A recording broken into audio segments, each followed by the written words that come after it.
Hello नमस्कार दोस्तों, math pulse education में आपका स्वागत है। हम लोग 3 निबंध को पढ़ चुके थे। आज चौथा निबंध को पढ़ेंगे। तो चलिए देखते हैं दोस्तों। चौथा निबंध को जो देखेंगे, साहनी उपेंद्र पाल नहल के बारे में देखते हैं।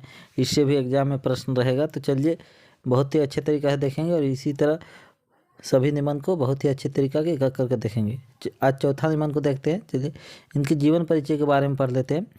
इनका साहनी उपेंद्र पाल नहल का जो जन्म हुआ था दोस्तों 15 अक्टूबर 1930 को हुआ था। याद रखिएगा कब हुआ था, 15 अक्टूबर 1930 को हुआ था। जन्म का स्थान, इनका जो जन्म का स्थान था वो तारागुट्टू गांव में गुमला जिला में पड़ता है। ये भी याद रखिएगा कौन सा जिला में हुआ था, तो गुमला जिला में जो पड़ता है। और गांव का नाम पूछेगा तो तारागुट्टू गांव में हुआ था। कौन से जिला थे तो गुमला जिला से संबंध रखते थे।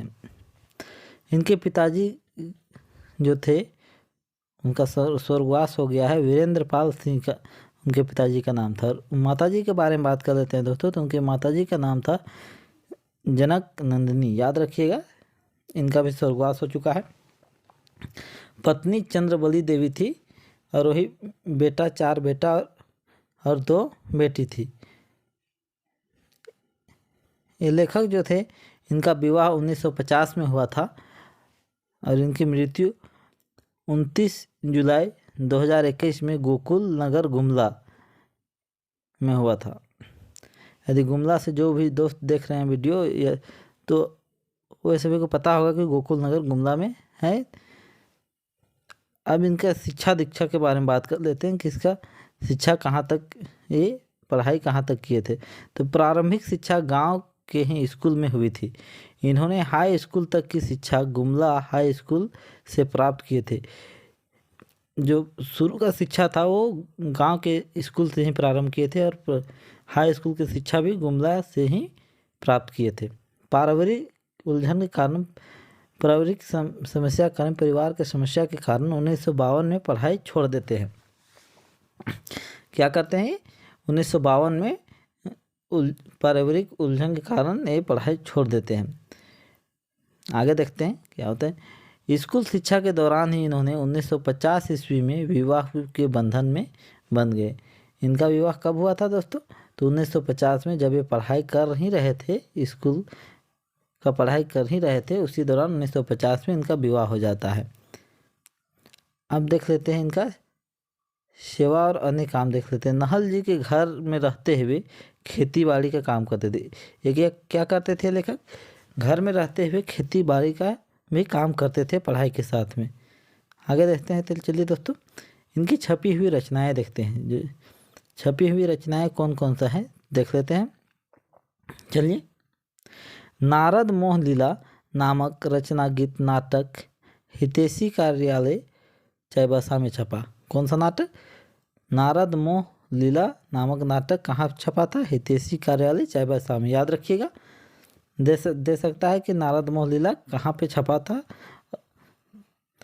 आगे देखते हैं। इनके उलाहना नामक गीत संग्रह बांग्ला प्रेस रांची से छपा था। मेवाड़ के श्री अभिमन्यु, और कौन कौन से रचना थे वो उसको भी देख लेते हैं। मेवाड़ के श्री अभिमन्यु, युद्ध प्रस्थान, नागपुरी राग छंद। और जो बिना छपी हुई रचनाएं हैं दोस्तों उसको भी एक नज़र देख लेते हैं। चलिए, नागपुरी संगीत सौरभ, रासलीला वर्णन, संगीत सुमना जाली, आंबा मंजर, नागपुरी मात्रा बुद्ध, कविता पुटुस फूल, ये सभी बिना छपी हुई रचनाएं हैं। तो यहाँ से किसी भी को दे सकता है, जैसे पुटुस फूल दे सकता है। तो किसकी रचनाएं हैं, और ये छपी हुई रचनाएं हैं, बिना छपी हुई रचनाएं थे, बिना छपी हुई रचनाएं हैं। अब काव्यगत विशेषताएं के बारे में कुछ जानकारी देखते हैं। चलिए आइए। इनके काव्य संसार में श्रृंगार, शक्ति, प्रकृति, प्रेम, हास्य, व्यंग सभी का मिश्रण देखने को मिलता है। इनके काव्य में क्या क्या देखने को मिलता है, श्रृंगार रस, शक्ति, प्रकृति, प्रेम, हास्य, व्यंग सभी को मिश्रण देखने को मिलता है। यह एक आधुनिक कवि थे। ये कैसे कवि थे दोस्तों, तो ये आधुनिक कवि थे, जिनके कारण उनकी कविताओं में समाज और उनके नवनिर्माण की ललक देखने को मिलती है। ये कैसे कवि थे, तो आधुनिक कवि थे। इनकी कुछ उपलब्धियां हैं, उपलब्धियों के बारे में भी देख लेते हैं। इन्हें झारखंड रत्न, इन्हें कौन सा झारखंड रत्न का सम्मान मिला था, हीरक सम्मान, प्रफुल्ल सम्मान, सेवा रत्न सम्मान, बीबीसीएल कोयल भारतीय राजभाषा पुरस्कार से सम्मानित किया गया था। याद रखिएगा कौन कौन सा उपलब्धि प्राप्त किए थे।